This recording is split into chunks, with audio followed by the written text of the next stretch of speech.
right, just finished reading my Bible, and it's about King David.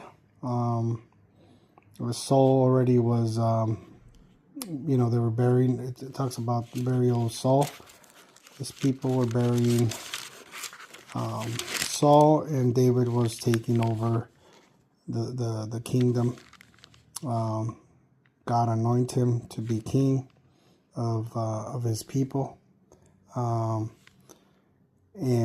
I was reading through all this for just what was it, a chapter? Yeah, just a chapter.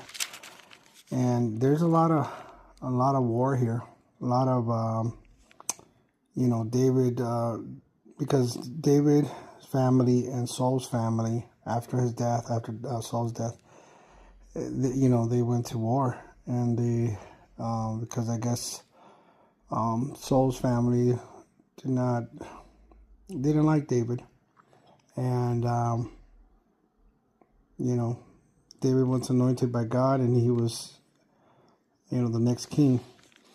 But I guess what I get out of it is because it does talk about how David kept growing and growing his army and stronger throughout all these battles, and people hating on him and trying to kill him, pretty much trying to destroy him.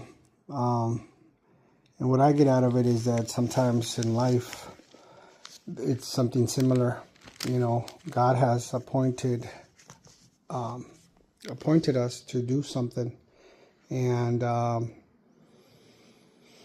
there's a lot of battles that we go through, a lot of things that we go through, and some are very, very difficult, but it's just a good example how David just kept pushing and pushing and never gave up, and trusting in the Lord, walking in humility. David was always humble in his story. He never was a guy of taking advantage.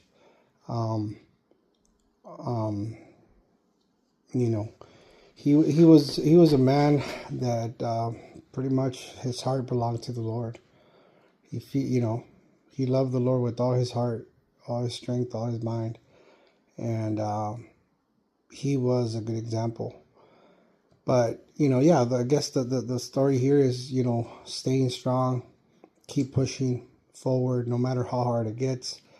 It doesn't matter any battles that we go through. God has a purpose and a plan in our lives, and eventually God will